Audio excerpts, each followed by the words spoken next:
Hey Taurus sisters, it's Amy. I am making a video in my car. We'll see how the volume does. I've never done this before, but I have to keep things easy. So here we go. I'm driving. Maybe I can drive and talk. I have no kids with me right now. So I was at the Isaiah 46:10 conference this weekend, and it was fabulous, just fabulous. And I had the honor to do a short speaking session to the ladies who were there. It was really short, like about a half an hour or so. But I know a lot of you couldn't come or couldn't make it, of course, and they didn't record it. So I thought I would kind of recap what I talked about to try to encourage all of you out there as well.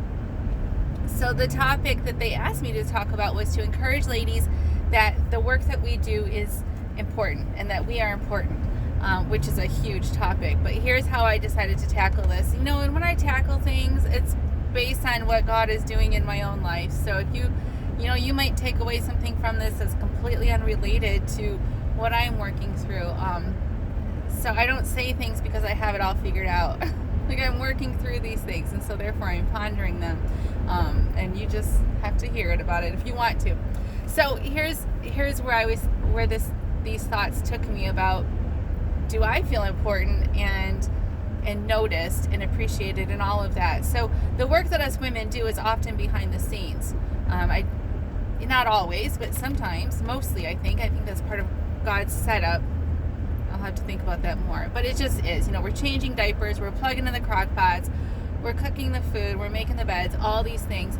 And most of what we do goes completely unnoticed, unappreciated, and certainly, thankless. There's no thanks. There's no good jobs, no pat on the backs.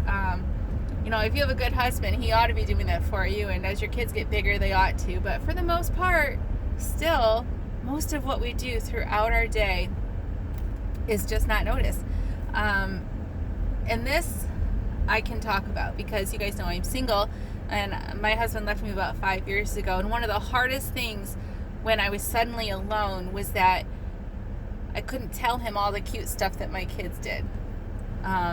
I didn't miss the thanks and stuff like that, but just being able to tell somebody, oh, my kid lost a tooth, or this happened, or he finished his spelling paper without crying, or all these things that are little things, but they matter to me because this is my work, taking care of the kids. And I just wanted, if you have that, by the way, treasure that you get to tell somebody these things. But still, you can't tell somebody everything. So, but because I couldn't tell anybody anything really, because no one loves my kids like I do, I had to learn to take all these little things to the Father.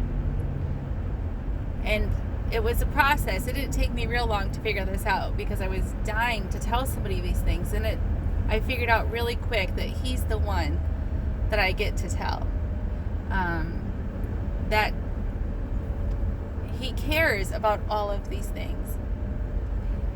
Now, I know that Yehovah, whatever you want to call Him, the Father is a great, big, mighty creator of the universe, who is all and is all in all, but He's to be feared, and He's holy, but He's also intimate with us. So He's not just a big, mighty, fearful God, and He's not just a personal, fluffy friend.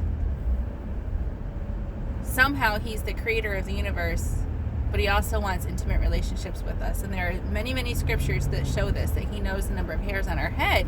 He knows our heart's desire before we even speak the words. He cares about, if He cares about the sparrow, how much more does He care about us? All of these things show us that He cares intimately about our feelings. He knows us more intimately than we know ourselves. So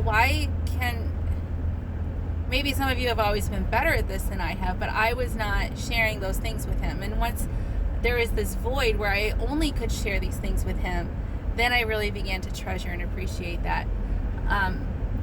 As a kid, we're taught God sees everything, so you better not sin, because He'll see you sin when your mom and dad aren't looking. And what did we do? A lot of times we still sinned, because even though we heard it and we knew it, a lot at least me, when I was a little kid, I didn't always believe it enough that kept me on the straight and narrow all the time. Now that I'm much older, and especially coming to Torah, that of course weighs much heavier on my heart. But if he knows and sees everything in regard to sin, oh, the road is so bad. Sorry, Michigan potholes. So if he knows and sees everything in regard to sin, how much, of course, then he also knows and sees everything in regard to all these things that we do, all these things that we treasure throughout our day. And so especially you folks who are alone out there, my whole car is shaking, the whole phone is shaking. Welcome to Michigan, people. So you can take all these things to him. You can tell him all your heartaches. You can tell him all these little things, So I talked about in Luke chapter 2. Go read Luke chapter 2 and look at what Mary does. She treasures these things in her heart, and she ponders these things in her heart, or she stores them up, depending on your translation. And of course, her son was the Son of God, but still, she's a mom, and this is what she did. She didn't, she couldn't take video and pictures and make a snap, an album out of them or anything. She couldn't post them on Facebook to share with everybody. No one else could understand. She had something so precious and so unique, and don't we all? Our children are all precious and unique, or our experiences, or whatever it is. And this doesn't just apply to moms. This is for all of us. When these things happen that are so special, we can share them with the Father and store them up in our hearts. Pictures and videos, they can be gone in an instant in a house fire or something. He wants an intimate relationship with us. And if he sees all of that, he also, back to the original point, sees all of the work that you do. All of those invisible things. You change 16 diapers in one day, he knows. You did this, you did that. This all matters to him. Yeshua himself said, just like you're doing it to me. So if you really believe, and again, we're Hebrews, right? We're all about belief means action. You can't separate the two. If you really believe that he sees everything, then why do we ever feel like we need a pat on the back? Like we need recognition?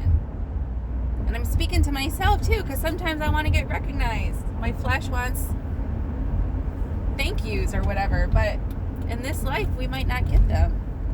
It might be that no one notices. So he sees all, he knows all, and if you really, really believe that, then everything that we can do for his glory to the best of our ability, whether there's a reward coming or not, but I believe there is. We can do it knowing that he sees it, and that we're doing it as if unto Yeshua, that this is our kingdom work. The first shall be last, and the last shall be first. So keep going, ladies. We have kingdom work to do. Do it well. He sees it. Be encouraged. It's okay to be invisible, because you're not really invisible. You're just invisible maybe to people around you, but vertically, you're not invisible at all.